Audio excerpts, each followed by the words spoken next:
our first matchup is going to be Sipes and Ronnie Mac. Let's get to know the riders. I've always watched Straight Rhythm on TV, and when I got the call, I couldn't turn it down. It's a chance to go out here and have some fun and get back to my roots a little bit.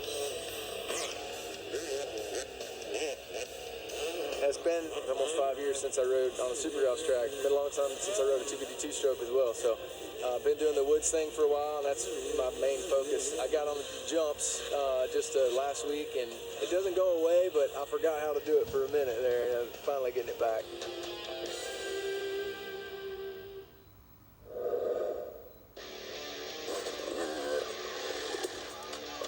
Hey man, where's that trophy? I need to get measurements for my mantle. I'm back at Red Bull Straight Rhythm here. Coming out this year, and I said I was going to race and win, and then all of a sudden all these people want to race the best in the world, you know?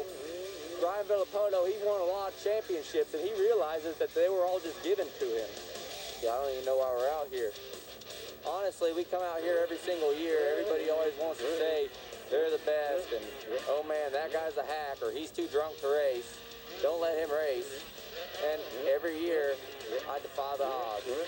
No one stands a chance this weekend. It's all over. Red Bull Straight Rhythm 2017 two-stroke champion, world final, regional, Olympic, world final champion. No one will beat Ronnie Mac. There is only one Ronnie Mac. Next up, we're going to take a look at the second matchup with Villapoto and Stanky. How's my chrome look?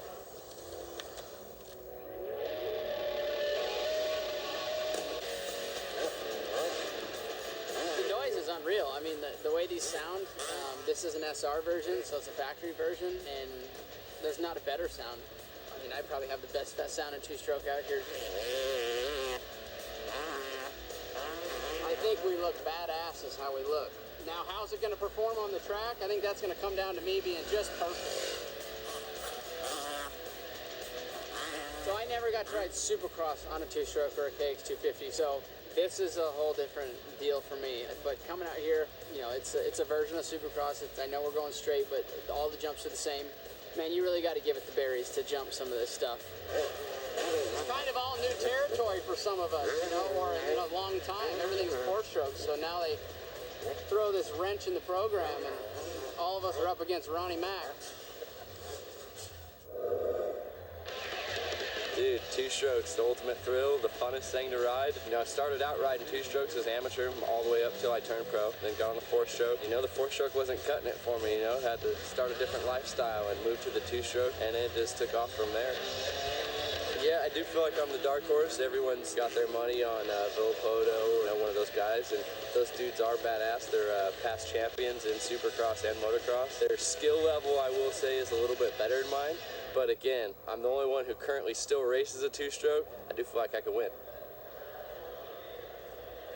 A wonderful cast of characters as we head into this next round for 40 seconds of fun with 55,000 strong. I'm going to send it over to Jason and Ricky.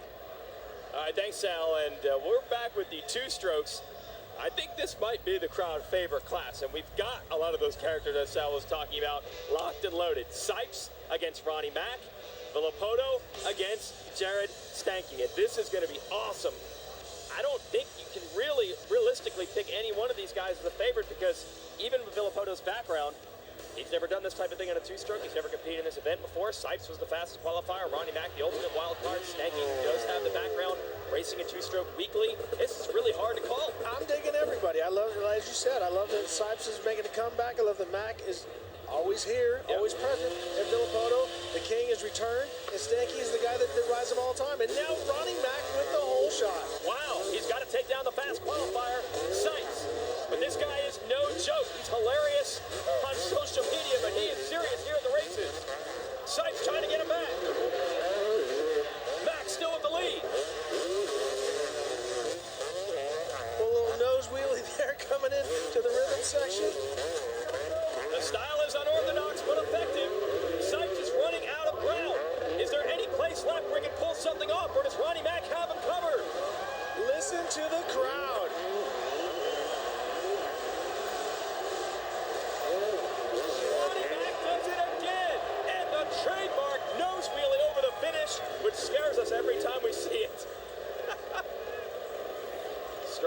took Sipes, the fast qualifier, down. They will have a rematch. And you see that Ronnie Mack had a little bit pushed forward, a little bit better start, and it seemed like he just kept inching away from Sipes. Different rhythms through this jump section here, but it worked out for Ronnie Mack.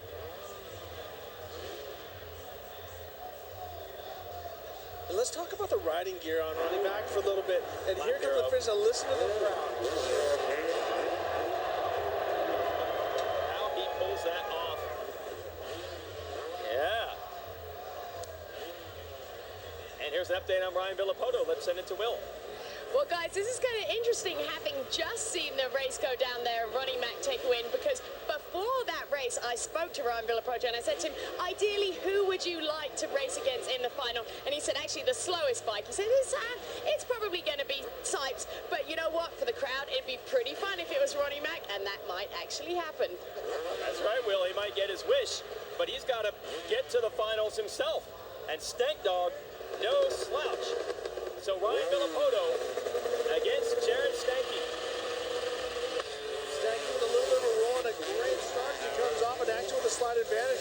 But Ryan doing what he does so well, and that's keeping on the ground and using that traction. Stanky races the rain across and motocross. Does line the two-stroke, is actually coming back now. And ahead of Villapoto. Ryan with a small mistake. He just tips it, and again, coming out of the gator pit, he makes another mistake. So Stanky with an advantage pretty clear at this point. And that's the key to this event. Anything can happen. It's so hard to pick the winner. And right now, we could have an upset special. Can Stanky pull it off? Villapoto's coming back. He's cut the gap down to a half a bike length. Finish line in sight. Stanky does it. He beats Ryan Villapoto.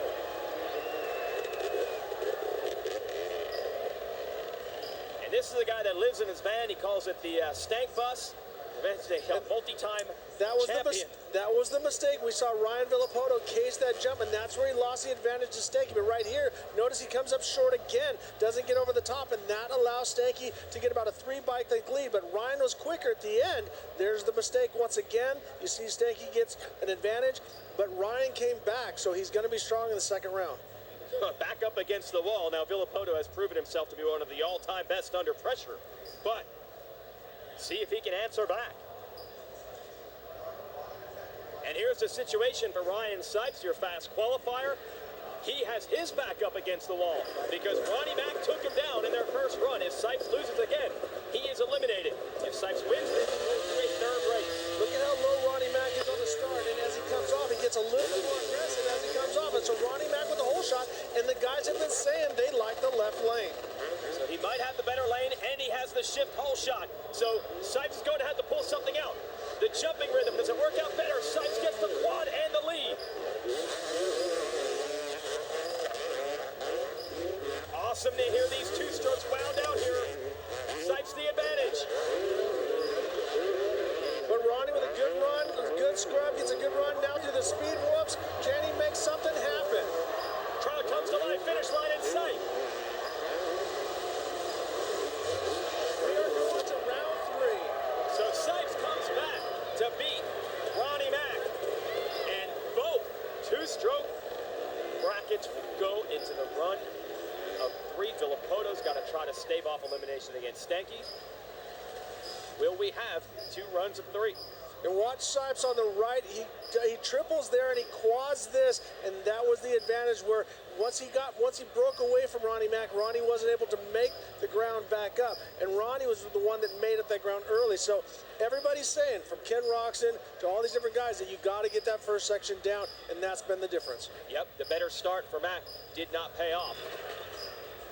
So now Ryan Villapoto has to win this one or he is eliminated. Could this be the underdog? Stanky, the privateer, against the multi-time champion. Can Stanky get it done? Oh, they are revving these things out hard. They're running them really hard right now. They're running neck and neck. So here comes the rhythm section. Who's going to get it done? They're running jump for jump. Everything is the same at this point. It's Stanky with about a half-bike advantage. Absolutely. Stanky is holding Villapoto at bay. Now Villapoto charging hard. Side by side, a little mistake though from Villapoto. Another mistake. And this could be it. Can Stanky eliminate Villapoto? The complete underdog. Stanky is doing a great job. All he's got to do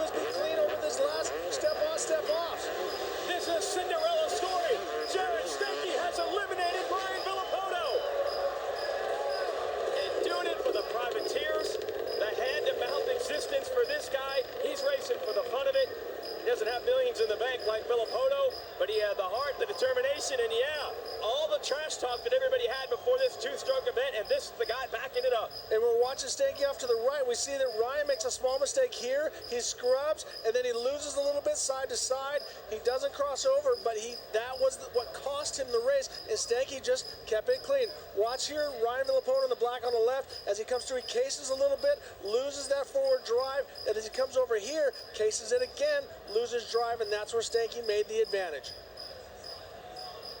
Let's go to Tina. Well, yeah, and Jared will be moving on. In fact, Jared, you had to remind some of these guys that you still actively race on a two-stroke, and now you are moving on. Yeah, that's right. Made the finals, racing against someone I've looked up to my whole entire career, Ryan Villapoto, and yeah, just super pumped that I made it to the finals in a class that I feel like was made for me. And Ryan, I mean,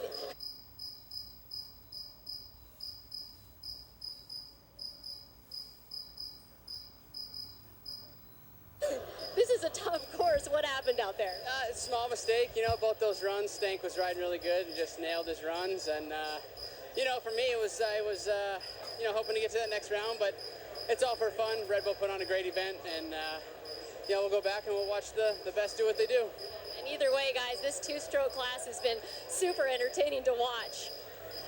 Unbelievable respect for Ryan Villapoto. I mean, that is a champion right there. You know he's pissed off. I mean, he did not want to get taken out, but he didn't make an excuse. He completely complimented Stanky and said he had a clean run, and he made a couple more mistakes.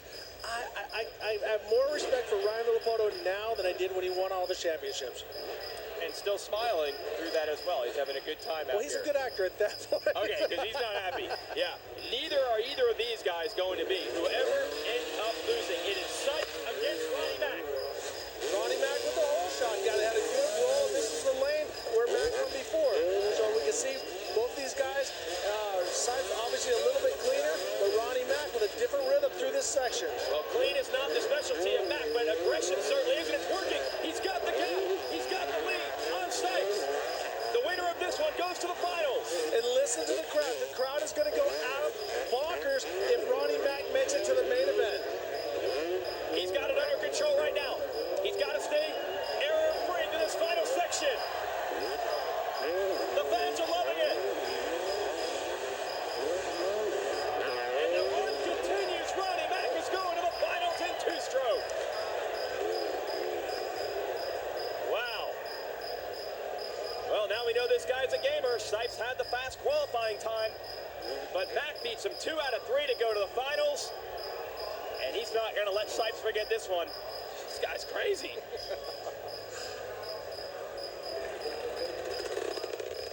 You can see Sipes and Ronnie did 2 completely different routes, and this is where Ronnie Mack made the advantage. You can see he cased a little bit, the head nod, but he was able to suck up that jump and use the mistake to his advantage and get back on the ground and keep running hard. I love the pelvis thrust forward. He makes it all work. I don't know how, and then he does this every time, and it scares me to death. Every time he does it, because if I have ever been that close, I had to bail out. And so, good job, Ronnie Mack. Yeah, this is not the way you would teach it at a riding school, but it's effective enough. Let's send it to Tina.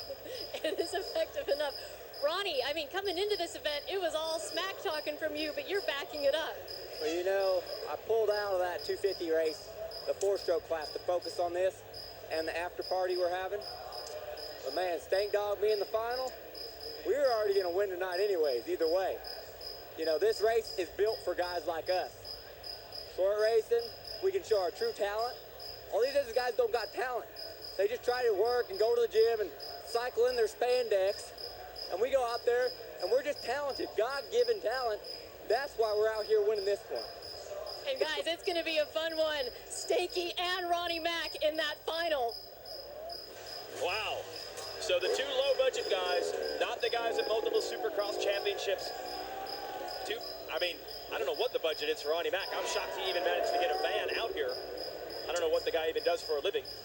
I don't know. You can go to Fleet Farm in Wisconsin, or you can go to Home Depot and get those overalls. Yeah. But I think he's had the same pair for about 10 years. Had them last I like year. how he tapes them up so that they're really tight. But I love the confidence. And now we got a final of Stank Dog and Uncle Ronnie. Don't adjust your set. That's right. Mack eliminates Sipes. Stank eliminates Villapoto. And the final will be 2 of the most colorful characters in the game. Now, Ronnie Mack is practically a cartoon come to life, but Stanky is 100% real deal as well. Moving on into the lights class. Now, Ryan Sipes still has a shot at it here. He entered both classes, and he was able to beat Colton Eck in the first round. Cantrell beat Enzo Lopes. It's great racing between those two. So Cantrell and Sipes on one side of the bracket. Shane McElrath, last year's winner of this class, against his teammate Alex Martin on the other side. And even though Sipes was eliminated, he's still in the mix. So don't count out Ryan Sipes. He's had a great run, and he's not done yet. No, he wants to do it in lights since he was eliminated in 2 strokes. Sean Cantrell, the young rider here from California, rookie pro.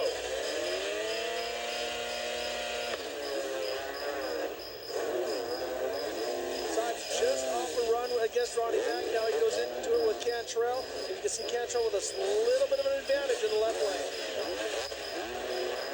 Oh, it is wheel to wheel. Both getting that big quad into the gator pit. Great racing here. Cantrell trying to stretch it. And Sipes got on top of that tabletop. Little gap now. Very, very close between these two. So Ryan Sipes with about a bike, but Cantrell with an unbelievable scrub as they go into the speed whoops. And this is where Cantrell made up ground in the first round against Enzo Lopes. Does he have any tricks up his sleeve now against Sipes? Sipes gets the win.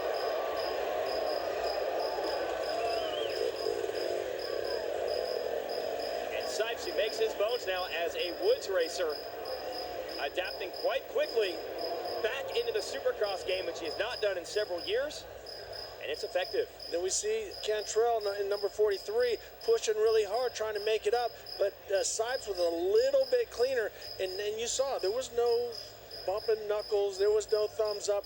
They want to win, and especially Sipes didn't want to go down against Ronnie Mack, and so he is definitely pushing for this lights main. Our next group, you've got Shane McElrath on that factory, Charlie Designs, Red Bull, KTM, and same equipment, same team for Alex Martin. They race out of the same rig. They're battling for a spot in the final. McElrath with a slight advantage, but watch Martin, he's very small, and he has a really short burst of speed, a lot like Marvin Musquin. So if I had to pick, he was bigger and stronger. Oh, we see right there, Martin with a huge, goes for the quad, and now takes over the lead. Yeah, so we've seen some back and forth action here, some passing. Right now, Martin on the left side in the white gear has the advantage. McElrath is running out of time.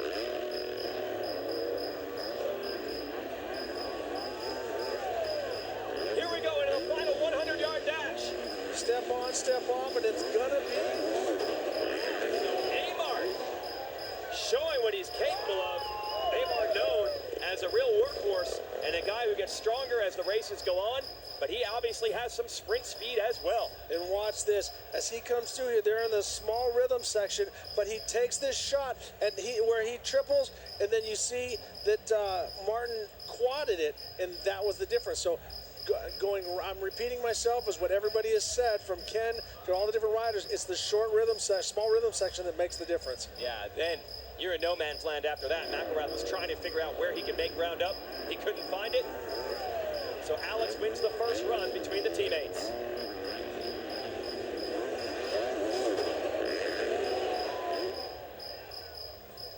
So we're back to Ryan Sipes against Cantrell. And again, this is fighting for a spot in the finals. If Sipes wins this one, he goes to the finals. If Cantrell wins, it'll be tied 1-1. And we'll go to a third race. 40 seconds of fury here.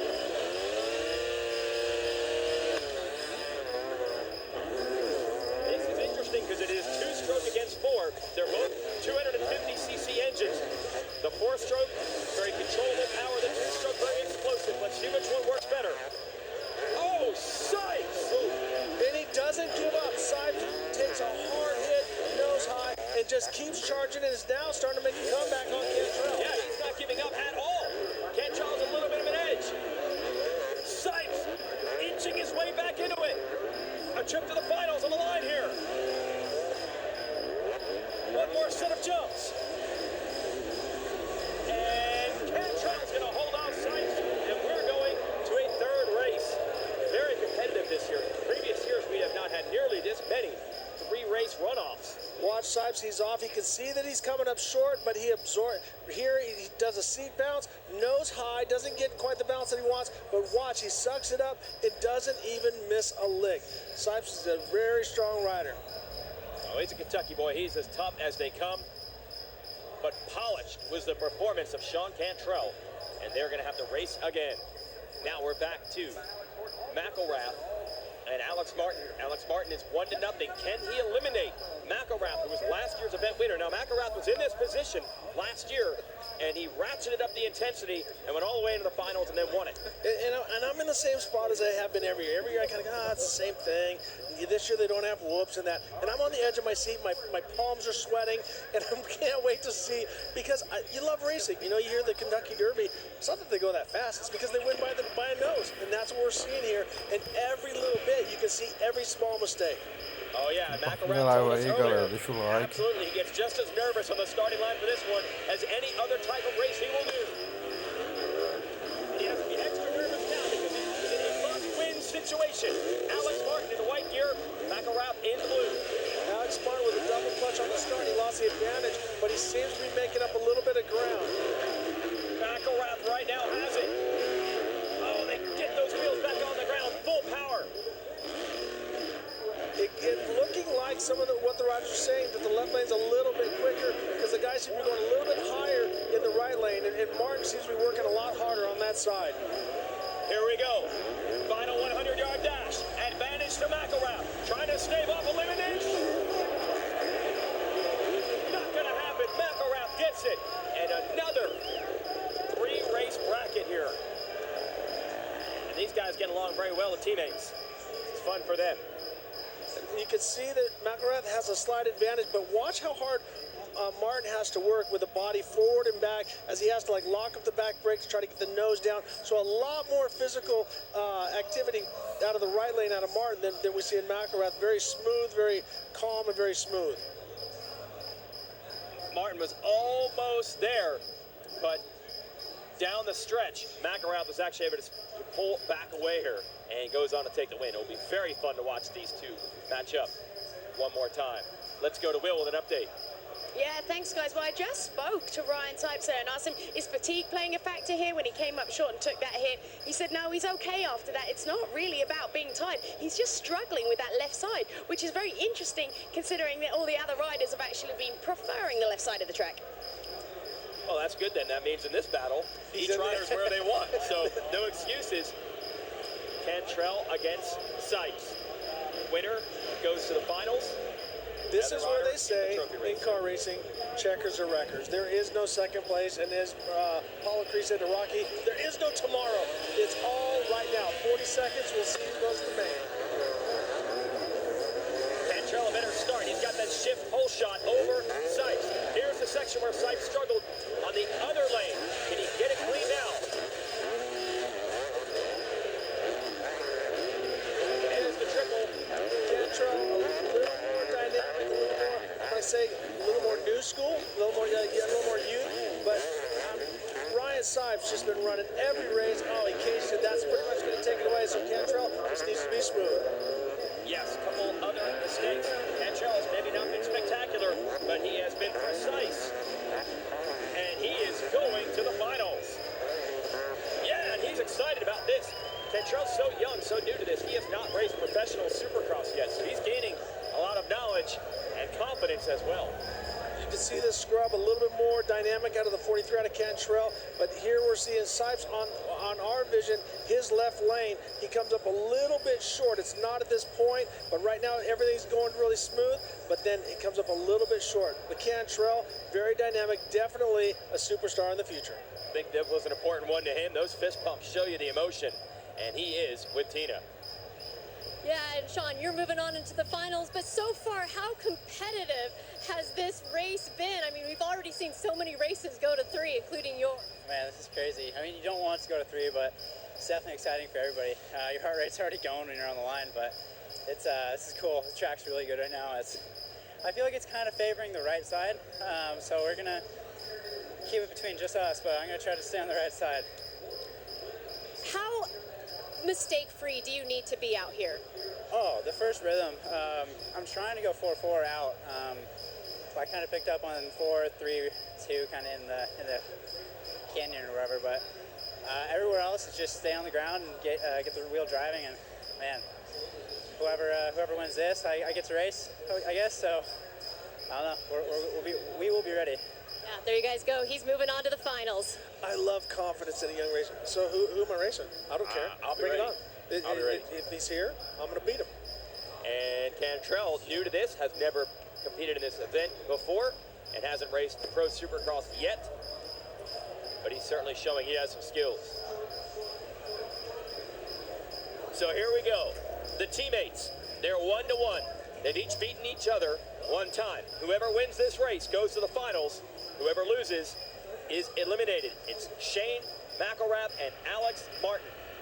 I really feel strong about the start. And if somebody double clutches, which we've seen in the past, and then we see McElrath with a great start, but Martin is able to gain that speed coming into the first section. As we watch them overhead, they are exactly neck and neck. McElrath with a slight advantage at this point. Alex got to try to pull something out. Doing that commercial for... Did not work. And now McElrath has the advantage. It's going to be desperate times for Alex Martin, the veteran out of Minnesota. McElrath out of North Carolina. Real fine guy, Southern gentleman to talk to off the track, but he is a competitor when the helmet goes on. Evans is back against the wall. He had to win this one, and he does. McElrath, just like he did a year ago, was up against a 1-0 deficit, wins the next 2 rounds, and goes to the finals. And Jason, he was faster every time out. He went a 39.6, 38.9, and now a 38.7. That's the fastest lights time that we've seen all day. Here's where he got that early advantage. Little mistake from Martin. Yeah, you see Martin, he cases it, and he doesn't recover from that point. And earlier and yesterday on the podcast, we talked to Ken Roxon, and he was saying sometimes you have to slow down to go fast. You cannot make a mistake, and that's what we saw out of Shane McElrath. All about hitting the marks, and that's what McElrath has done in 2 years in a row. He keeps getting faster with every single run on this course. Let's send it back down to Tina. And Shane does have the experience because he is the defending champion and now moving on into the finals. What can we expect there? Just try and put in more solid runs like that. I mean, it's getting tougher and tougher. Everybody's doing all the rhythms, so it's just real minimal. And if you clip a jump, you can lose the race. So I look forward to it and racing my teammate Sean Cantrell. Yeah, guys, that's going to be a good one. Shane's been in this position as the defending champion. So we've got a rider who's been there, done it, against a rider who's never competed here before at Cantrell, so this should be fun. When he's had to sit out for a long time, and Jason, when you're a racer, which he is, he's every meaning of the word, and to get those juices going again, and now you have all these little main events that you're going, it's going to be so good for him as it pushes him into the 2018 Supercross season. So our final is set between McElrath and Cantrell. In each class, there is also a runoff for third place podium position, a trophy race. So we'll have Sipes and Alex Martin back. Let's send it to Will with an update on the track conditions. Yeah, thanks, Jason. Well, I'm down here at the start line, so I get to listen to a lot of the chatter here of the guys before they head up to race. And it's interesting, as the evening's gone on, wear and tear on the track, they say, has actually started to really knock some of the edges off the rhythm sections on that right side. So the right side of the track is now running somewhat mellow. Other guys are able to stay a little bit lower, and so they said it's the right side now that is the preferable side to race on. Flip-flopped, of course, from earlier in the evening. Well, and also, Will, and also Jason, is that as the night comes out, the moisture starts to pull it out of the dirt. So the ground is going to become more and more consistent, because earlier the water truck was running down the right side, and so it was getting more water, but now it's a lot more consistent. Here's your bracket. As you can see, we're definitely into nightfall here at Red Bull Straight Rhythm. Into the open class. Brock Tickle against Josh Hansen, Marvin Musquin, Kyle Chisholm. Those are your final 4 in the open class. Should be interesting. You've got 2 privateers, Chisholm and Hansen, and 2 factory Red Bull KTM riders, Musquin and Tickle. Let's see who's vulnerable here. Could it be an upset special? Chisholm, who really had to dig to get into this semifinal. Muscan, meanwhile, has been sailing through the bracket so far. With a great start. You can see how much quicker he is when he's on the ground. He uses his body very dynamic, but when he's on the ground, he utilizes his time there. I was talking with Roger DeCosta about that. He's definitely, I don't want to say it, but the next level. Sure seems it. Got the win in this event last year. It springboarded into a phenomenal 2017 season with a lot of race wins in Supercross and Motocross. And he continues to roll here. Bike dancing around a little bit in the sand loops. The first mistake we've seen out of him, but certainly not enough to stop him from beating Chisholm in this run. So Marvin gets the win. He'll have to do it again, though, to go to the finals, because it is a best 2 out of 3 format. So as we watch Marvin as he goes in, he gets up and over, and on the downside applies it. Chisholm a little bit short, loses a little ground, has to seat hop to get some height. But then coming into the finish, I think it is very key when it comes to Marvin Muscan. He comes over the top and he never drops a wheel. So now we have Josh Hansen. He's at 100 on that yellow Suzuki there on the right against Brock Tickle. And these guys actually battled up quite a bit in their Lights Supercross days. They used to be teammates. I don't know if there's really any love lost between them. Tickle has the big factory bike, but on this type of course, Hansen is certainly someone to be reckoned with. Brock Tickle with a great run, but Josh Hansen really fast into the first section. So now they're in the small rhythm section. Who's going to make the difference here? They're both jumping the same, and then Josh Hansen goes for the quad, and that puts him out in front. Now Brock Tickle has to go to work. Yeah, Hansen getting the drop. He is nailing that big rhythm so well. The big rhythm through the small rhythm lane. Little case from Hansen, but Tickle not able to take advantage. Tickle's trying to dig deep now. See Tickle reach up, grab another gear, trying to get it going. But right now, it's all about Josh Hansen as they wheelie, coming on and off, and Brock Tickle. Oh, a little too much front wheel up, but Josh Hansen's gonna win that heat. And the crowd reacted to that one when they saw Tickle make that mistake. So Hansen gets the win.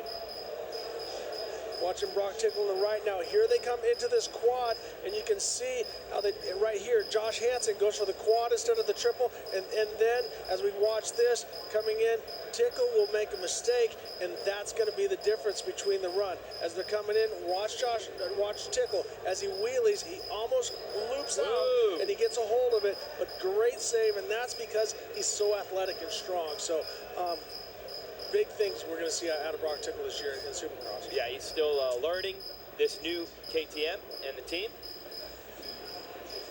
We've got a matchup again between Chisholm and Muscan. Muscan, not only has he won the 2 times he's raced this event, first in the lights class and last year in Open, he has never even been beaten in a single run at this event. It sure seems like this is made for Marvin Muscan. What can Chisholm do? Here we go. Chisholm just has to put his best ride together and let Marvin take care of himself.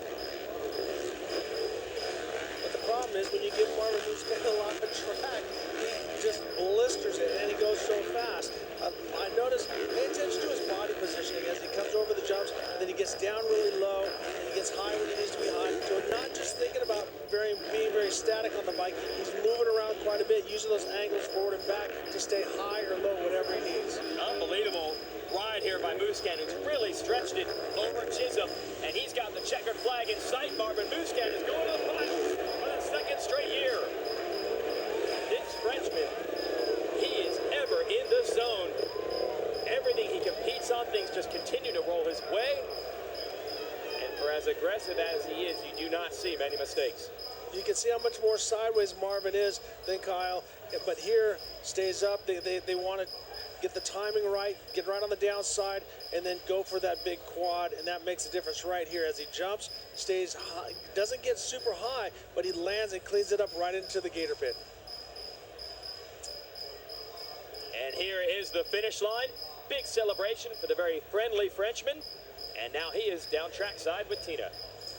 Yeah, and Marvin so far has just been mistake-free and dominant, but what are you telling yourself as you're going through the races? Well, I try to put myself in a good position, just like really focus on myself. and trying to be perfect from all the way up there to all the way up here.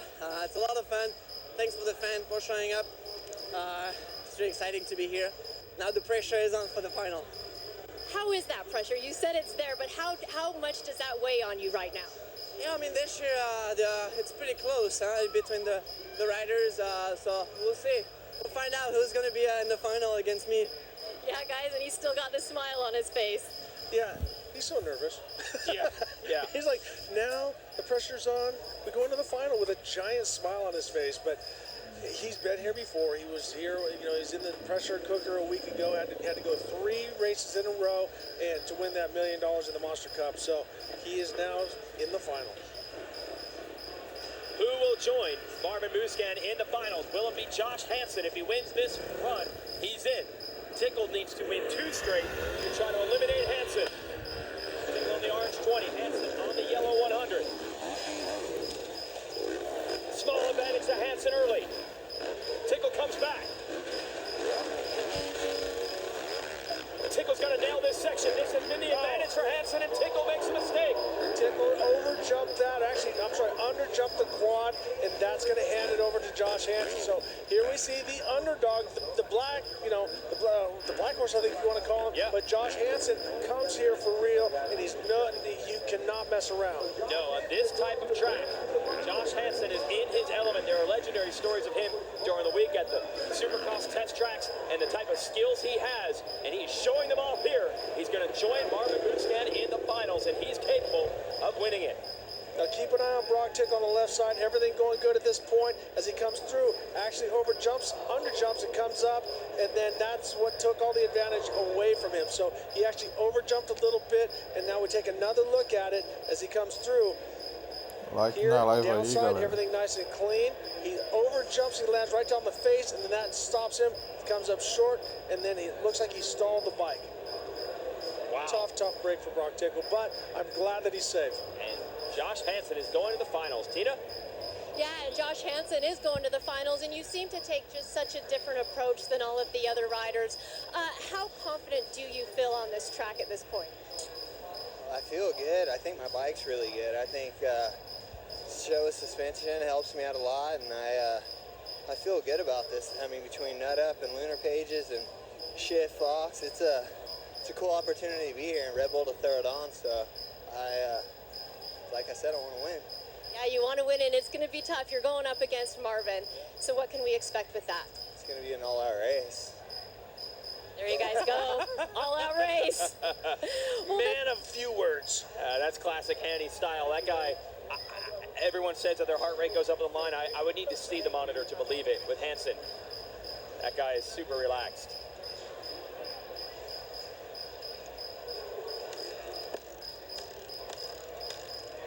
All right, we'll be right back here. Red Bull Straight Rhythm Finals coming your way.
a night here at the Fairplex in Pomona. Again, sold out, 55,000 strong, the biggest crowd we've ever had for Straight Rhythm, and these fans have gotten nothing short of what they paid for in truly exciting races. As we're about to head into the trophy races, our finals are set.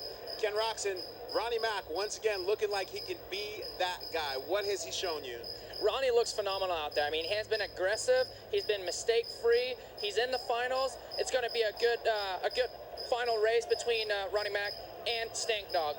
And then when we talk about Josh Hansen and Muskin, we talked about how Hansen was looking a little chill and a little relaxed. What does he need to do to actually maybe have a shot at making this competitive? Yeah, Josh Hansen, again, I think he has ridden great. He's already got to secure second place, but we all know we don't want to get second. He has looked very smooth. That's just his riding style. I do think he needs to start getting maybe a little bit more aggressive if he wants to go up against Marvin Muskin. Marvin has that perfect in-between of being smooth but being aggressive at the same time. So I'm really looking forward to it. It can really go either way. It's going to be a good main event for sure. All right, well, we'll let them get some rest. We're ready for the trophy races right now. We'll throw it back now to Jason and Ricky. All right, thank guys. We have third place races coming up. We'll show you the bracket in the two-stroke class as we have worked our way through. Our semifinals are Ryan Sipes and Ronnie Mack. Ronnie Mack beat Sipes. Ryan Villapoto was against Jared Stanky. Stanky beat Villapoto. So that leaves Sipes and Villapoto for our third place trophy race. And later on, we'll have Mack against Stanky for the championship. And this is pretty awesome. We got the Red Bull Air Force coming down, skydivers, fireworks, and all as they enter the Fairplex from up above. You know, I've had the pleasure of doing a tandem jump twice. I can't imagine jumping out over the skies of LA at night and aiming for the Pomona Fairgrounds. So the Red Bull Air Force, those guys are studs, man. Hitting their marks, no doubt about it. And that's what these riders are going to try to do. This could have been the finals. I think a lot of people would have expected it in the two-stroke class, Sipes against Villapoto, but instead they both got eliminated, and now they're racing for third place. So we got to remember, this is not a one and done. They have to run 2 rounds. It could go into 3 rounds. So Ryan Sipes has been running all day long. Yeah, he's put in a lot of runs. Ryan Villapoto, the multi-time motocross and supercross champion. He's on the riders left and right. Sipes on the other side. Villapoto charging out of the gate. Early lead on Sipes. But this has been the thing that either helps people or hurts people. And now that the dirt is getting a little bit more worked up, we see Sipes actually coming back. Oh, it's been great through that rhythm lane. They went back and forth. It is wheel to wheel right now. I think a small advantage for Sipes, but Villapoto, a great job in that transition, gets away. It's Sipes with a small case, and so now he's going to have to hit everything absolutely perfect, but you're going against a guy that's won multiple Supercross championships that doesn't make many mistakes. Villapoto just going to hang on. Sipes did make a great run down to the end, but not enough. Villapoto wins the first of our trophy races, but as you said, you've got to win 2 to officially clinch that third place. I was kind of geeking out on the chrome bike. Look at the glitter between his riding gear and the chrome motorcycle on Ryan Villapoto in the left lane. And here they're running neck and neck. Actually, Sipes has a slight advantage, but he makes one small mistake, and then he loses a little bit of ground. As he comes up through here, they're right neck and neck, but right there he loses the ground. All right, this could be a good one when they race again. You can see how close they were out of speed. It just came down to one mistake from Sipes that allowed Villapoto to get away. Well, there's no delay. They basically run right down the straightaway, hop right back up in there and go. So everything is fresh in their mind. They also got to get their breath. You know, Ryan Villapoto, Sipes is out running in the woods and training and all that other stuff. I don't think Villapoto, the way he's looking, has been sitting on his couch too much. He looks awesome out there, but this is like interval training. You go out and get your heart rate up, try to get it down, try to calm yourself, try to get your breath going, and then get right back after it. Yeah, Villapoto does look fit, but since he is not a full-time racer any longer, he's not, I'm sure, the level of intensity of training that Sipes is, who is still racing full-time every week in the woods, and that is a true physical test there. So we'll see if that's a factor. Well, and when you're talking straight rhythm, this is not playing. This is not, I'm going to go cruise around. I mean, this is everything you see in a Supercross on this one except the whoops, but the speed is so much higher here than in the average Supercross. I'm going to say the guys are probably running a good 15, not 20 miles an hour faster, but quite a bit faster down the straight rhythm than they do on a normal Supercross. Filippono against Sipes in the battle for third in the two-stroke class. Filippono got the edge on Sipes the first time. Sipes has to win this one. Filippono with a small mistake, and Sipes is able to squeak out just a little bit. Sipes able to do the quad, and he hits hard, but man, this guy is tough. He just sucks it up. Now Filippono is making a run at it. Sipes right now the advantage over Filippono. Can he force a third run? He's got him right now, and he got through that section clean. Filippono running out of real estate. Ryan Sipes, can he beat one of the men who's got a spot in the Mount Rushmore motocross and supercross? He does. Sipes and Filippono are going to race once again. So they've each won one, and it'll come down to this third race to determine who gets third place. And there you see Ryan over jumps just a little bit, and that messes up his rhythm.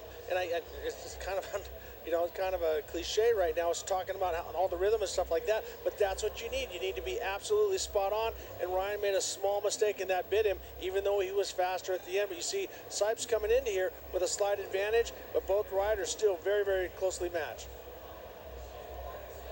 And there's the advantage to Sipes. Final margin of victory there, 0.2 of a second. And the first run was very close as well. So it's going to be really hard to pick a winner when they do this final runoff. Well, and as we look at the time, Sipes' second run was the quickest by 0.2 of a second.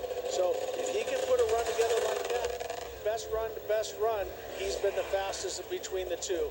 At a 40.1 versus Filippono first run was a 40.9. So perfection once again. One of the hallmarks of this event is the idea of when you have something unique like this that we haven't seen very often, you really don't know what's going to happen. You put the resume of Filippono against anyone out here, and you would think that he would just absolutely be dominating. Sipes, who races the Grand National Cross Country Series, hasn't run a Supercross in years. And put them both on two strokes. Put them on two strokes. You throw in all these variables, and we end up with a race that's almost impossible to predict. And now, look at it. I'm on the edge of my seat once again. My palms are sweaty. This is for third place.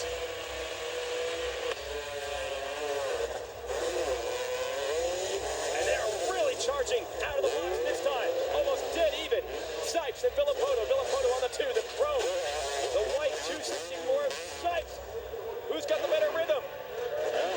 Sipes right now, the advantage, he got that quad, and that made the difference. But watch Ryan Filippono. The second part of the track has been where he's been strong, as we see him start to scrub and make a little bit of time on Sipes.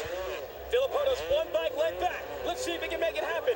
This has been the strong point for Filippono. The fans come to life. A great race between these two. One set of jumps remains. Sipes has the edge, and he holds on for third. And he wins the trophy race for third overall in the two-stroke class. Ryan Filippono got up 1-0, but Sipes was back against the wall, was able to respond and win 2 in a row. And Sipes is the one, he went a little bit different advantage, but he got down into the gator hole, or whatever you want to call it, and that was the difference. And Ryan Filippono came up close and was using the track very well. It was tried really hard, but it was Sipes. Yeah, Filippono's absolutely going for it there. You got to give credit to the friendly man from Kentucky out here with the white kids. Great time at this event. Want to do it for fun, and he's going to clinch third in the two-stroke class. And he's in the trophy race in the lights class also, so Sipes' work is not done. And he's also going to take home some cash for these good finishes as well, which is always nice. So Filippono, a decent showing out here, but ultimately Stank and Sipes were able to put it to him. That's certainly something they're probably going to tell the grandkids at some point. Yeah, I'd be Ryan Filippono straight up. It was Supercross. Yeah, exactly. But this is legit. This is not a hoax. And Ryan Filippono came with his guns loaded. He talked about he had Mitch Payne from Pro Circuit build him a two-stroke, but Mitch is, I think, the king of two-strokes. And that thing was sounded, had great bark, loved the chrome. So I want to say personally, thank Ryan Filippono for coming out and racing it. I think it added something to the event, definitely. Yeah, absolutely. It definitely adds another dimension to the event to have someone of Villopoto's stature out here doing it, and even better to see someone like Sipes able to battle him wheel to wheel. And our two-stroke final will be two of the grandest characters in all of dirt bike racing, with Ronnie Mack and Jared Stenke, and that one is going to be fun. You know, you know, you say who you want to win as your favorite and who you think is going to win, and I'm up for both. I like them both, and I think they both have the ability to win. So it is anybody's race. I don't think we don't have a loser here. Lighting for tonight's event has been provided by Musco, the world's leader in sports and mobile lighting for 40 years. At Musco, we make it happen. Here is your bracket. We move to the lights class. Sipes was eliminated by Cantrell, and Martin was eliminated by McElrath. That leaves Sipes and Martin in this race for third place in the lights class. So Sipes, boy, is he getting in his reps today by entering two classes and going into the trophy race in both. So here's the matchup. You've got Alex Martin, a very friendly veteran out of Minnesota, a racer through and through. His dad was a great off-road racer. His parents owned the very famous Millville, Minnesota Spring Creek track, and both Alex and his brother Jeremy are top pros. Sipes will tell you his story, a veteran motocrosser, switched over to woods racing, but showing he can still go. Who's been running almost every other race here tonight. So Sipes, we can see Martin with a slight advantage, but it was Sipes with yours. And then we see a big, whoa, I love that wheelie down into the gator pit, and Martin pulls ahead. Amart had brought this into his battle with his teammate McElrath. He might be going to the finals. He has found something special here. Well, and I think this is going to be an advantage for him when going into the Supercross, just like we saw Ryan Dungey last year be a little bit more dynamic, and Martin hasn't been one of those guys to be very active right there. That's going to help him next year at Supercross. Yeah, that was a new level of aggression for Amart, who is known more as the workhorse type, will just wear you down by just not getting tired lap after lap. But here, showing some real intensity. This is the small rhythm section, and I say that, but you can see how aggressive Alex Martin is, and he goes through here, down into the gator pit, gets himself up into the smaller section, but using the seat hop, which for smaller guys, seat hop I think is easier because you're not throwing as much weight back and forth, but notice how his body is side to side, up and down, a little more dynamic, a more exciting scrub out of him. So this is definitely a good thing because you got to do it again and again and again.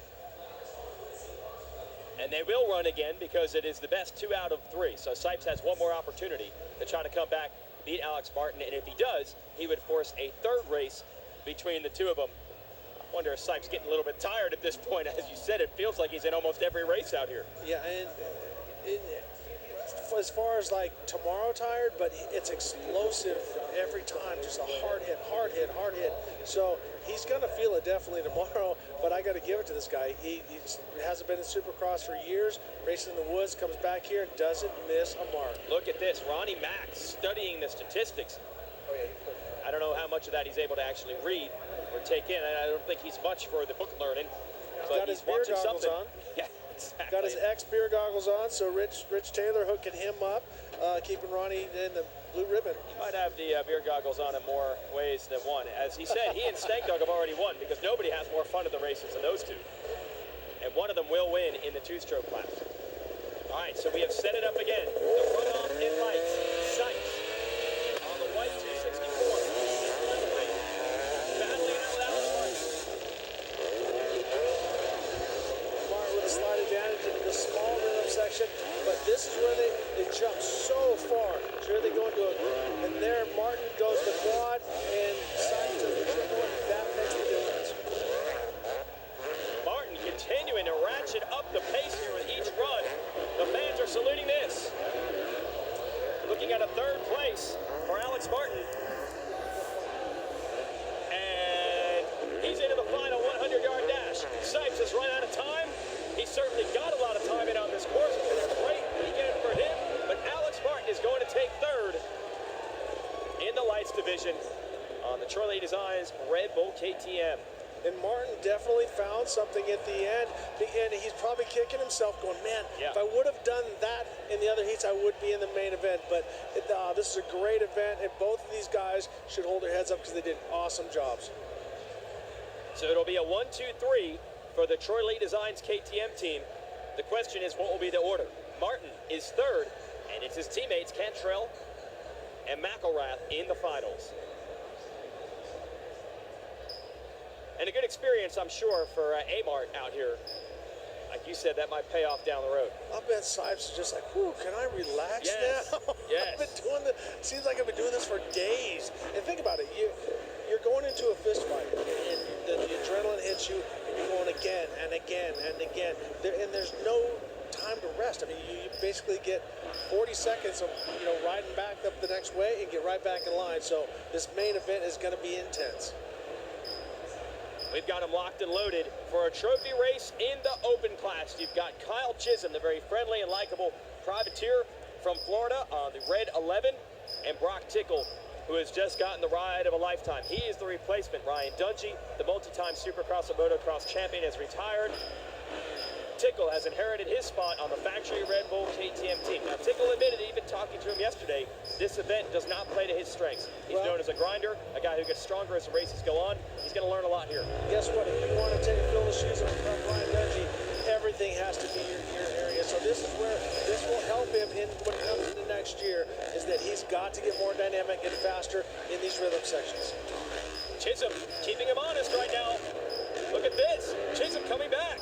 Slight advantage for Tickle. And Chiz is right there.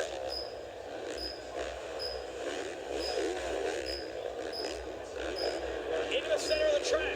Chiz is right there, keeping pressure on Tickle. And now Tickle puts the hammer down and is finally able to edge away. Really, the only advantage that I saw out of Tickle on that was through the speed sand section. I mean, he put it down there and put it all together. So Brock Tickle definitely feeling comfortable, but hats off to Kyle Chisholm. He's been here, as he said, every year, and he loves this event. Into the Gator pit. Yeah, Chisholm is giving Tickle a real run through the first 3 quarters of this track. And you watch that Brock doesn't do anything special. He just does it a little bit better. So Chisholm doing a great job, but Brock just a little bit cleaner, get on the ground a little bit quicker. But the squirt right there, you notice as he accelerates into the whoop section, sand whoop section, he pulls about 2 bike lengths, or almost said a car lengths, two bike lengths through there, and that seemed to be the difference to give him a little bit of a comfortable lead going into the finish line. And they'll have to run again. This is the 3rd place race in the open class, and you've got to win 2 out of the 3. So right now Tickle is up 1-0. Chisholm and Tickle ride back to the starting line, that elevated start, and they switch lanes. Yeah, they switch lanes. So what you just did, the lines are slightly different. Even though that you can kind of look over, you don't really have a chance to look over because you're just putting your wheel placement where you need to be. So it's a different. You have to adapt as you're going. Even though you know where you want to land, you don't know how rutted it is or how beat up the track is. So it's it may look simple, but I don't envy these guys at all. Well, on a normal race where you don't have that white stripe in the middle of the track and you don't get disqualified, you guys will try to purposely move left to right in sections. Oh, if they didn't have that white line, you'd see guys hacksawing each other, going side to side. So with this kind of speed, you have to stay in your own lane or it becomes extremely dangerous. But right now, Chisholm did a great job keeping Brock Tickle honest, so I think the whole shot is going to be key because that gives you a clear track and you're not feeling that you're behind because you can feel the other rider next to you. So we'll keep a real eye out for the shift hole shot. That's the first 100 yards coming up right here, and it is an advantage for Tickle. About a wheel, not a lot. You see Kyle Chisholm? A little more static up and down, gets a little more height, but he does make up ground. And now Brock Tickle is able to use coming out of the Gator pit to gain a slight advantage.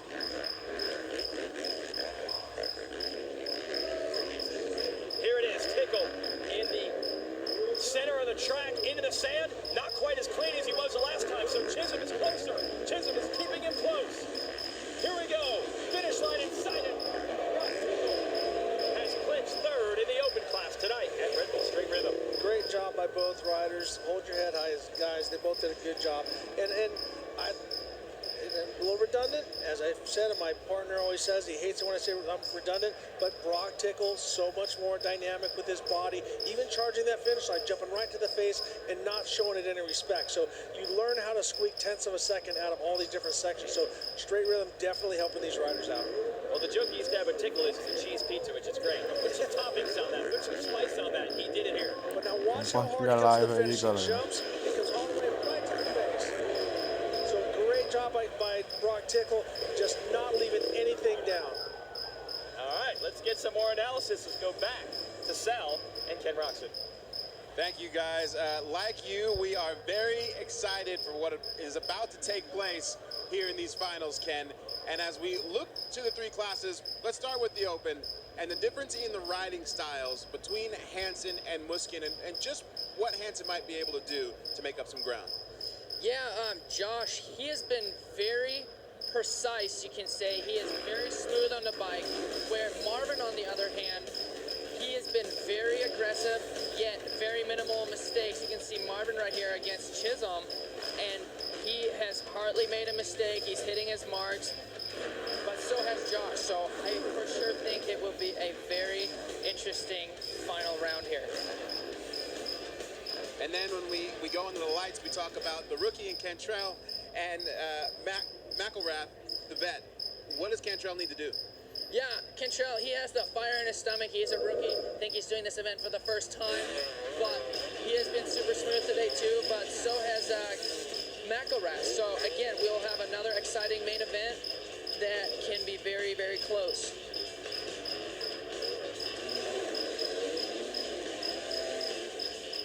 And then, of course, I think the loudest that we've heard the crowd all night hasn't been in the open or the lights, but it's been there in that two-stroke, because every time that Ronnie Mac hits the track, this place goes crazy. He is the people's champ.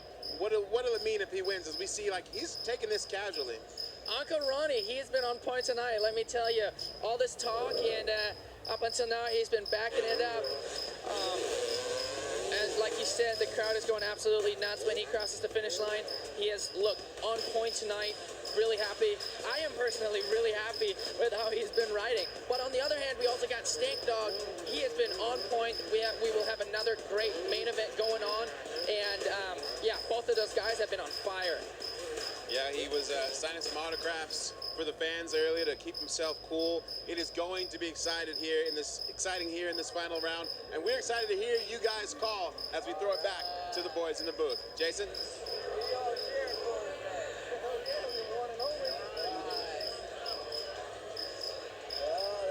It has been an awesome show so far, RJ, but it's only going to get better. We got the finals coming up, and who would have thought that two of the craziest characters in all of motocross, Ronnie Mac and Jared Stanky, would eliminate big hitters like Ryan Villapoto and meet in the finals? Well, and as I said, a lot of times you have a favorite, your team that you want to win and who you think is going to win, and honestly, it goes back and forth. I want them both to win, and I think they both can win. So honestly, I can't wait to see the celebration of the winner.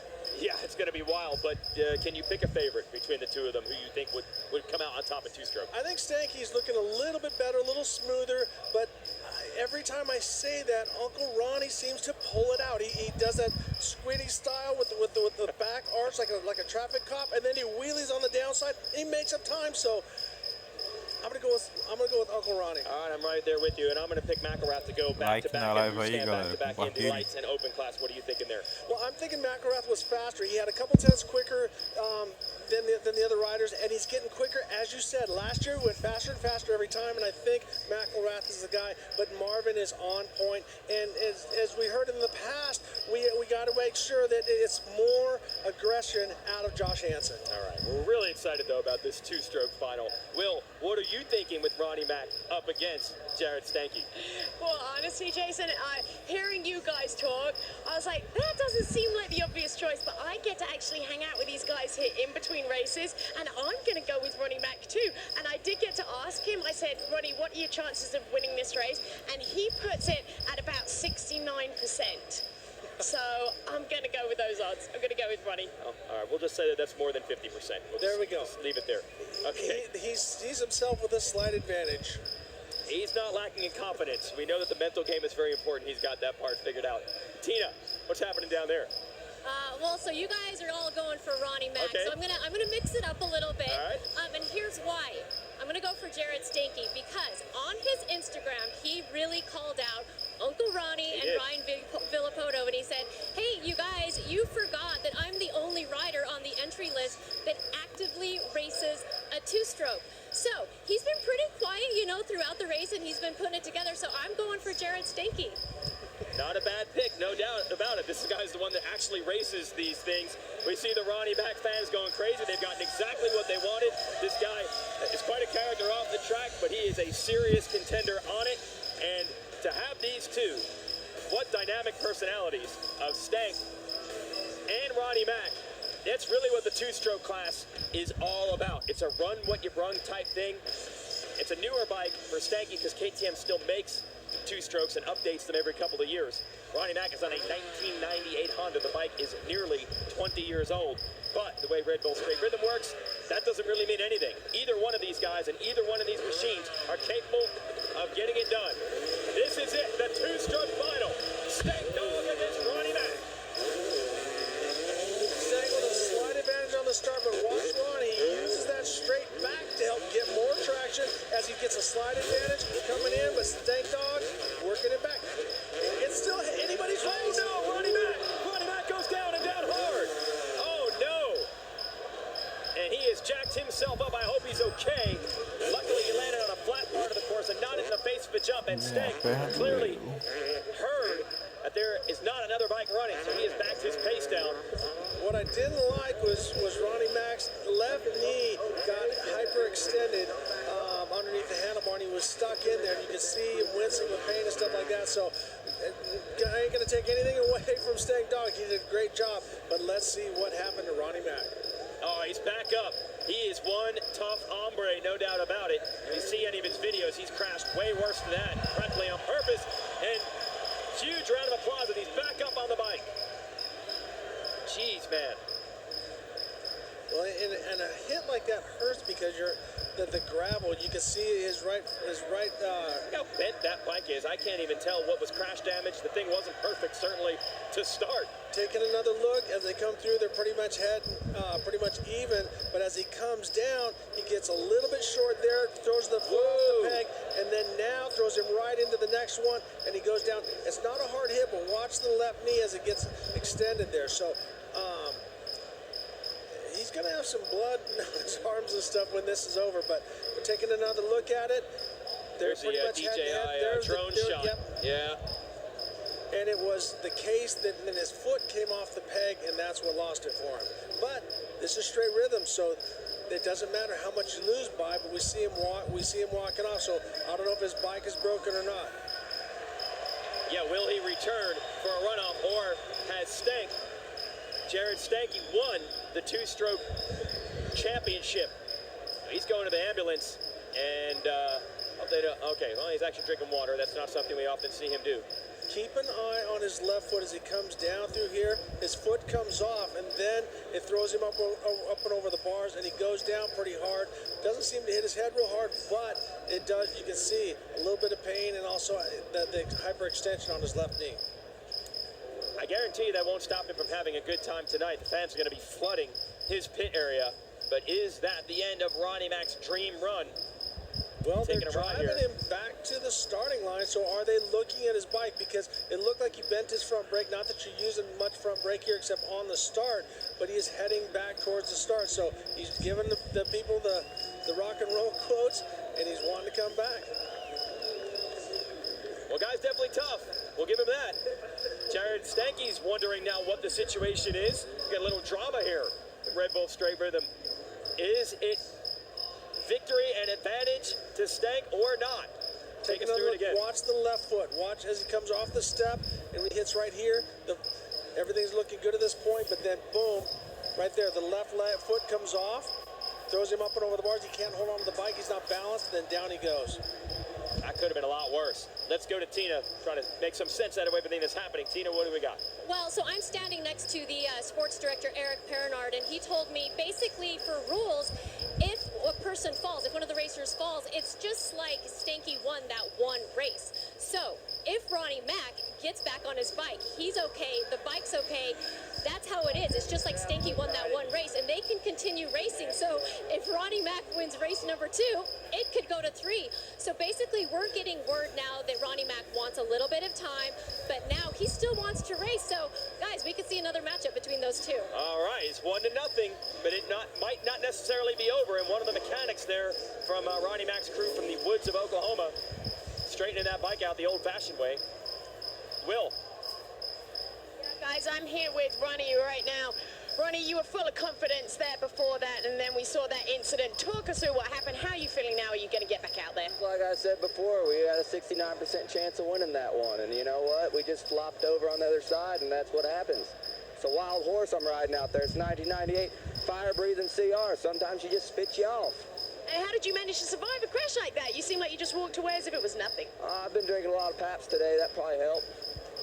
I don't know about that, guys, but Ronnie is riding by looks of things. See, his foot comes off the peg to walk you through it one more time, and then down he goes. Trying to separate fact from fiction here. He's just adding to the legend if he gets back up. The he goes into this race. 1998 Wild Stallion. Sometimes she kicks you off. And like I said, Actually, I don't know what is a he. How do you know what's crash damage on that bike? It was worse for wear as soon as he showed up here this weekend. It was already banged up. Well, the mechanics up there trying to straighten that front brake lever, but sees, got one finger, and they got her down a little bit. Look at the gloves. No fingers. Running the full hobo look on the gloves. That is, again, there's nothing about this that you would teach at a riding school. No, absolutely not. But he makes it work. And we've seen some riders with unorthodox riding styles in the past. Yeah. And they make it work and they go very fast. But Ronnie Mac, Uncle Ronnie, puts it down like no other. He looks serious about this attempt to get back in it. And you know the fans, what answer they would like to hear. They want to hear that he's going to give it a run. He's going for the kick lever. Just call it the kick lever? Kick starter. It's a lever. It is a lever. Yeah, but I've never heard, yeah, exactly. All right, he got that thing fired up. Does that mean we're a go? We are a go, and this could go to 3. This could go to 3. If he pulls this off, this is going to be the upset of the decade. Or of the century. We had so little racing in that first one, we really don't know. He might be the faster guy. We didn't get far enough down the track to really figure it out. And if you're Stanky, you don't really know either.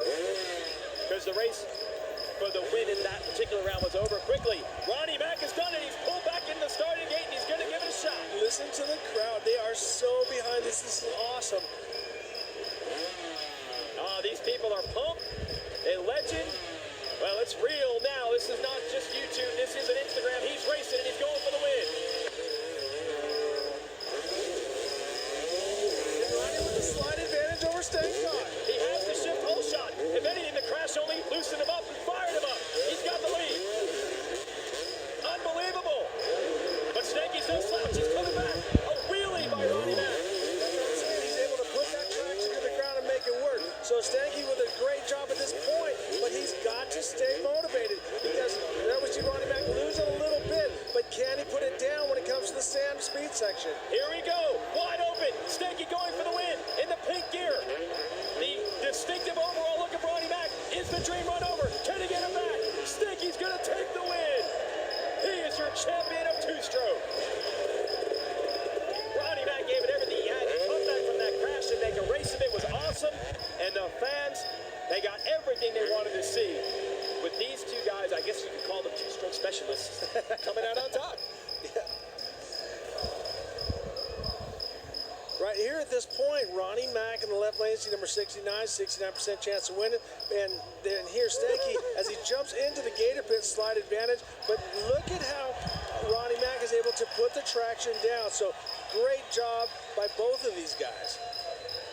Yeah, and Stanky had to be feeling the pressure there because Ronnie Mac was right there, but he stayed cool, calm, collected. Coming into the finish, Stank Dog putting it down through the speed section. Ronnie Mac looks like he makes up a little bit, but on the step on, step off, it's all Stanky.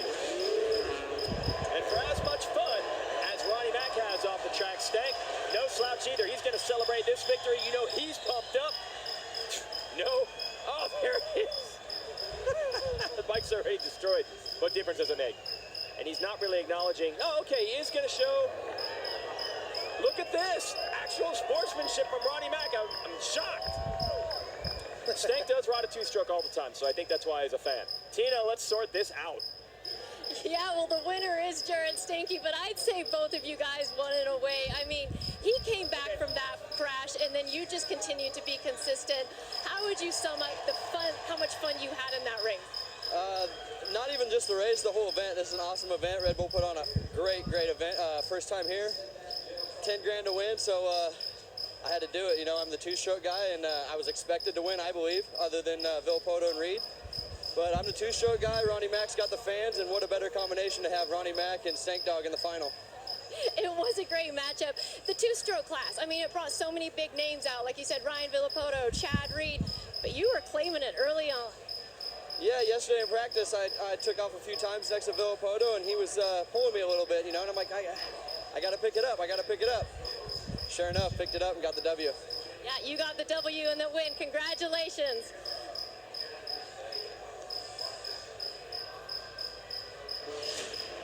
A pair of teammates on the Red Bull Troy Lee Designs KTM team. Shane McElrath against Mitch Oldenburg. On the tabletops, Oldenburg is really going to have to let it fly through the sand. No! McElrath a little bit quicker through there. He's headed to the finish line. And the Red Bull Street Rhythm Championship in the lights class. Shane McElrath gets it done.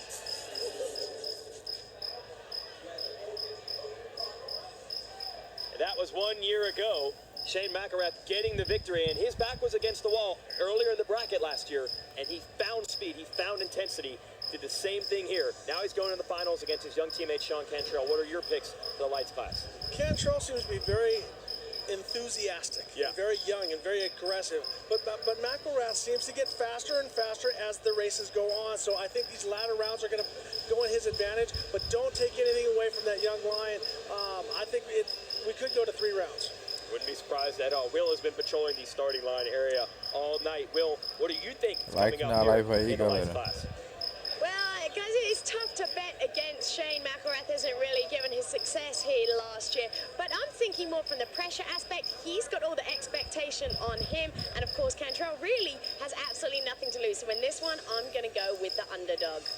All right, going with the rookie. We like that. All right, Tina, what are your picks for our lights final? Yeah, I am actually going to go with Shane McElrath, and only because he's been hitting his marks, he's been hitting his points, and yeah, he does have the pressure, but he said to me earlier he's nervous, but you know, he can use that to his advantage, and going into the finals, he knows what he needs to do, and so I think I'm going to go with Shane. All right. We'll put a little pressure on Will. Everybody's picking Shane. She might outsmart us all. Sean Cantrell, as you said, be very enthusiastic if he can get this victory. A young kid coming out of California. This would be huge for him. He's just getting started in this game. So if he were able to take this victory, this would be big. And there's some shenanigans down there on the track. No surprise with this two-stroke celebration. Exactly. Stank Dog and Ronnie Mac. Now watch, here we go. We got a little bit. What's going on? Oh, double ghost ride. Double ghost ride going on. I gotta say, Stank Dog jumps along with it. Yeah. So Brian Deegan has to be proud because he started that way back in the day. Yeah, this is a whole nother level. And burn out now, blow that thing up, and listen to the fans come to life.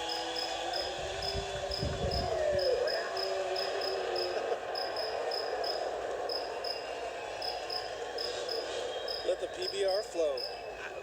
But what can you say? The guy rode awesome. It's amazing. Like, as much as we laugh at it, and this is so entertaining, but this guy was a serious contender. Oh, we've got Tina down there. What's happening, Tina? Yeah, the ultimate showman, but Ronnie Mac, Uncle Ronnie, what was it about this event that just, I mean, the fans love you here, but what was it about this event that made you just come out and race this? 2 strokes, all-out speed, no corners, big air.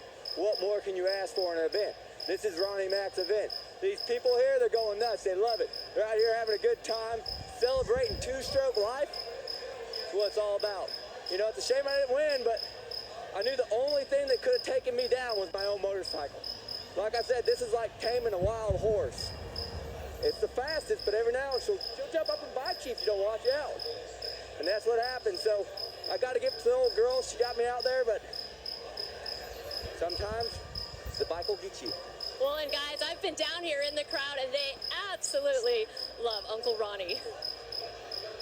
How could you not? So a great performance, second place in the two-stroke class, and you're a champion. Congratulations to Jared Stanky. Let's move to the lights class. We've got a final between the teammates, Sean Cantrell and Shane McElrath, both on the Troy Lee Designs Red Bull KTMs. They are locked and loaded into the starting line area. And so much uncharted territory for Cantrell, who doesn't have any professional Supercross starts yet. He will begin that journey after New Year's in 2018. Will be his first full Supercross run, but he's certainly shown that he has raw talent. But as a young rider in Southern California, you're on Supercross tracks all the time, so it's very, very similar to what he's used to. But right now, he's going against a teammate that has a slight advantage on him. So Cantrell, as we said, has been a little more enthusiastic on some of the stuff, but it's McElrath with a slight advantage. Shift hole shot, yes, for McElrath. Here is the critical juncture. Different rhythms, and Cantrell is staying close. He's got it down to half a bike life, and in fact, now side by side. Can Cantrell take the lead? Cantrell a little more dynamic, trying a little harder, but there he cased it and lost about a quarter of a bike length. But now, who's going to put it down? And now we see McElrath on the far right. Here we go, final section of jumps. Half a bike length advantage for McElrath. Now a full bike length. Can he hang on? Yes, he does. McElrath wins the first race of our finals. That was awesome. The manual that McElrath did as he goes across the two step on, step off. There was no stepping on, stepping off. He just wheelied all the way down. So keep an eye as he comes down through here. Now this is early on, but McElrath, Cantrell makes up a little bit of ground, but it's McElrath that doesn't make a mistake. He's very, very clean throughout the run. And it was close. 2 or 3 spots on this track where Cantrell was making up ground. Watch that manual on the back wheel the whole time, and we saw some of the riders earlier. We saw Brock Tickle almost loop out there, so very good balance for McElrath. Looking to go back-to-back and win this event 2 years in a row, but he's going to have to beat Cantrell one more time because it's a best of 3. You've got to win 2 races. Let's see if Cantrell, that number 43, can force his teammate into a 3rd race. And Will has our finalists for the open class. Like na live aí, Hey galera. Josh, yes I do. You're about to go up against a guy who hasn't lost a single race here at Red Bull Straight Rhythm. How does that feel? Are you feeling the pressure? Yeah, I mean, I would like to be the person to be the dark horse and make that happen. I feel like it could possibly happen, so I just got to thank everybody that helps me between Nut Up, Lunar Pages and Suzuki for helping me, and Shift. I'm looking forward to it. I think I can win this thing. Go and enjoy it, guys. And it has been that type of night when you get Jared Stanky and Ronnie Mack in the 2-stroke finals. It's kind of that upset special type of night, so don't count Hansen out when we get to the open class. And I gotta apologize to Jeremy Marlott, who came up with this idea. And when he first said it, I said I didn't like it. But every year I come here and I'm more excited at the end of the race. Look at the fans. They're all glued to the track. They're not wandering around. They want to see another race because it's so close. And it is the finals of our lights class. Cantrell on the rider's right. Then the blue trim on McElrath on the rider's left. And McElrath with the shift hole shot and the lead. McElrath very clean on that start. McElrath with the gator pit. Cantrell's coming back. Cantrell making a comeback in close, but then McElrath just smooth all the way through. But Cantrell, as you said, now with the advantage. Yeah, he has pulled it out. I don't know how many passes we've seen through that section, but Cantrell has done it. He's going to try to force a 3rd race runoff, and he's pulling away. McElrath has got to nail this section. He's getting close, not close enough, and the kid gets it done. Sean Cantrell beats McElrath, and we're going to have a 3rd race. And look, no buddy, no teammate, hey bro, none of that. Well, look, I'm watching, I'm coming after you. Yeah. I love that. I love the confidence of that young kid. He, as we said, a little more enthusiasm, went forward a little bit more. But now that's the fine line. We've heard Ken Roxon say a few times, you got to be smooth and not make a mistake. So don't override. And we've seen the right lane win both heats. And there is the final margin of victory. You're going to see here one set of jumps. McElrath is very fast in that section. The previous run did close in, but it wasn't enough. Cantrell gets the win, 0.2 of a second, and yeah, a little bit of taunting there between the teammates. And that was the fastest lights run that we've seen, 39.0. Wow. Will, You have Marvin Muscan. Yes, I do. Marvin is sitting here. He's ready to go out and attempt to defend his title and perhaps take a third one. Marvin, we just spoke to Josh. He seems confident. He says he's out to win this thing. From your perspective here, is this about staying cool and mistake-free, or have you got to go out and attack?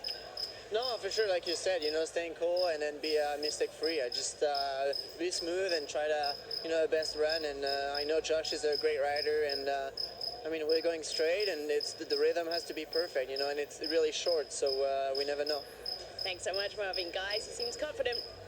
Yeah, he's gotten a lot of experience in these pressure-type situations. Last weekend, it was with $1 million on the line, and he came through this time trying to win Red Bull Straight Rhythm for the second straight year. So much attention on Marvin Muscan. But the full attention of this crowd right now on these two. This is what you want out of the finals, Rick Johnson. You want these two guys to each win one and bring it back for a third race. And I loved it when Cantrell looked over at him, did the fingers in the eyes, and said, I'm coming after you, buddy. And what I love so much about McElrath is that he's just, okay, let's go. You want to go? We'll go. And here we are. They're going to slug it out. It's all the line right here. The winner is the champion of the lights class. And Cantrell the advantage early. McElrath in blue trying to come back. Gotta be perfect. This section is so tricky. And McElrath goes for the quad. And it pays off. It gives him the lead. But Cantrell had a trick up his sleeve the last time through this area. Cantrell was faster through the middle, but it was the quad. And we've heard so many people say that you have to be smart. And now we see McElrath with the speed whoops flying. But here comes Cantrell. Huge scrub by Cantrell to pull it up side by side.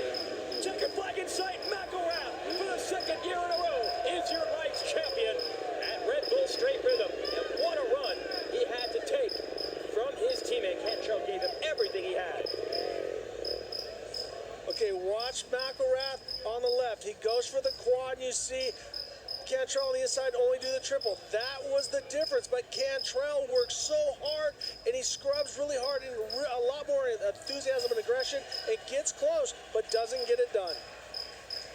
Yeah, it was the single wall jump leading to the finish. Watch this. He makes up a ton of ground. Look at the scrub. His peg is in the ground, blows his foot off the peg. You can't scrub any harder than that. I'm sorry. Not even James Stewart scrubbing harder than that. When you're dragging the side of the bike in the ground, you are pushing the limits of physics. But even with that effort, it wasn't enough. McElrath has won again. And there's the celebration for him. And it's all good fun between the teammates. Big lessons learned, I'm sure, for Cantrell that'll pay off in his career in the future in Supercross. All right. And Tina has our winner. Yeah, he's down here saying, man, I was so nervous. But let's talk about that quad, because that was a defining moment for you. Walk us through that. Yeah, the run before that, I hooked the quad before it a little bit, and I had to sit into the last one, and I clipped that one too, and that's where he got me. So I knew that those two were kind of my weak points, but if I do what I'm supposed to do, I can hit them good. And the rest of the track I felt really good on. It's just those little bitty things. So Sean's a rookie this year for Supercross, and he's come such a long way. And just the whole team, I mean, praise God for all this. We're just so pumped to be here, and we all got a good relationship. Bummed for Jordan, he hurt his ankle earlier today, but feels good to have the TLD team up on top. Yeah, let's talk about you, though. You won this race. It's one thing to win a race once, but to come back the next year and win it and back up the win, how is that? It's tough to kind of psych yourself up on the starting line, because, I mean, it's just such a fun race where we're all just having fun, but in 40 seconds a lot can happen. So it's so hard to really kind of anger yourself to get to go and to have intensity and hit everything perfect, because like I said earlier, you can have a good run and lose, so it's crazy. Yeah, thank you. Huge congratulations. Well, Ken, we saw incredible drama with Stank Dog and Ronnie Mack, and then we saw that great competition there between those teammates with the rookie and McElrath. What can we expect here in the Open with Muscan and Josh? Yeah, we've had great finals already, but the big open class final is coming up. I think the odds are for Marvin. You know, he's on an all-time high. He has won a lot. He's done really good lately. He's super confident. But man, would it be good for Josh Hansen to win this. I would be happy either way, but if Josh Hansen could pull out this win, it would be huge for him. And, I mean, I think anybody would agree on that. Yeah. So let's just wait and see what happens. All right, I'm saying that it's going to go to 3. I'm not going to pick a winner, but I'm saying that it's going to go to 3. Something weird is going to happen. Jason? And this is interesting, as we set the scene for the finals, Rick Johnson, because Marvin has been virtually error-free, but Hansen has been the next fastest guy. So there's going to be a little more pressure applied, and that can maybe lead to that mistake, which makes all the difference. When you watch boxing or MMA, they talk about the championship rounds and how a guy has to dig deep. And that's what Josh Hansen needs to do. He has the talent, he has the speed, but he has to dig deep and run at 100% if he thinks he's going to beat Marvin Musquin. Marvin runs so intense, and it's as we heard Baccarat say, to anger yourself every time to get back on that starting line and get yourself fired up. And that's what Marvin Musquin does, is that he seems like a very calm, mild-mannered, but then he puts the cape on and he becomes Superman when that gate drops. All right, so you want to make some picks here between these two? I think just Marvin with the full combination. I got to go with him. I love Josh Hansen for what he's doing and how hard he's worked. And I love to even see in the condition. I didn't see him breathing really hard. He didn't look tired. But if he can run the same intensity as Marvin, he's got a good chance of beating him. Marvin is just in such a zone right now. It almost doesn't matter what track or who you're throwing up against him. It's hard to pick against Marvin, so I'm going to make that my pick. Will, you've been taking the temperature of everything down there. You got to talk to these two riders. What do you think? Well, I've got some ground to make up here, Jason, you know, because 250, two-stroke and light, I got them both wrong. So I've got some ground to make up here. So I tend to agree with you. It's tough to bet against Marvin, really. Look at his performance. Hasn't lost a single race here at Red Bull Straight Rhythm. So I'm going to play this one safe, and I'm going to go with Marvin Musquin. All right, and Tina, talk to winners. Which rider do you think you'll be talking to as the winner of the open class? Well, first of all, I want to point out, and hopefully I'm going to be right on this call, in the two-stroke, I picked Stanky. He won. In the lights, I picked Shane McElrath. He's won. So there's a lot of pressure on this open class. On you, yes. Yeah. Yes. So I think I'm going to go, though, for Josh. He seems so confident, even though he doesn't really, act like it. He is confident on that bike. And I just think he can give Marvin a run for his money, and that's my pick. A big win for Josh Hansen and for Tina Dixon. Let's see how this works out. This would be cool. Well, last year was certainly awesome, and let's show you what it looked like. Teammates, Red Bull KTM's Ryan Dungey, your 3-time and defending Supercross champion. But dare I say, he might be the underdog against Marvin Musquin, who's been putting in the fastest times. Dungey's got momentum on his side. He continues to close. Into the 8-pack. Here it comes. Musquin able to edge ahead. Does Dungey have anything left? He's given everything he has. But Marvin Musquin's going to beat him to the line. And with a heel clicker to celebrate, Marvin Musquin is the Red Bull Straight Rhythm champion. Man, it was so intense. I was pushing so hard, and Ryan was doing great. Woo.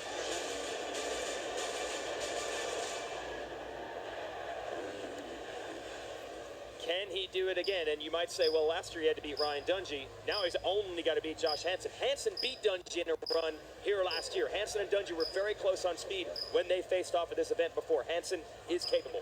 Once again, and I'm not taking anything from Josh Hansen, but we're looking at a different Marvin Musquin. Yes. He won his first Supercross this year, and he's gained so much confidence. But as I said, I will stand behind if Josh Hansen brings everything that he has. He can't beat Marvin. Here it is, your first race of the open final of Red Bull Straight Rhythm. And Marvin just out of the blocks like a missile. And an early lead on Hansen. Hansen has been able to keep it even after that start. And he's right there. Hansen dropping the nose and getting back on the ground actually a little bit quicker than Marvin. So Josh Hansen faster through the supersized rhythm section in the middle. Got the DJI drone shot there. Oh, and a little mistake from Hansen, who had done all that work to close in on Marvin. And now the advantage to the 25. And Musquin's going to get it, but Hansen certainly learned a lesson there. There are certain parts of the track where he was closing the gap. Should lead us to a great battle in the second run. And I have to give it to Mooskin when it comes to intensity. Watch Mooskin on the start. He's very aggressive when he's on the ground. He's hitting it very hard. And then Josh sort of gets a wake-up call and starts to make ground. You can see he's got that front wheel down, showing a lot of confidence and actually making time on Marvin at this point. But then he makes a small mistake in quick cases. We'll see how he's kind of reaching for it, and then he doesn't quite get over the top of the gator pit. And now we take another look at, this is the mistake. As he comes off, he cases there, and that throws him off to the right. That was all the difference, that execution. But as far as the raw speed, Hansen had enough to keep the heat on Mooskin. It's the closest anyone has been. Marvin looking to be perfect, not just win the event, but he's got a perfect record. He won the lights class at the debut of this event a couple years ago. He won the open class last year. He has never even been beaten in a single run. Can he maintain that record, or can Hansen force a third race? It's all on the line here. Mooskin with a 38.0. That is blistering pace.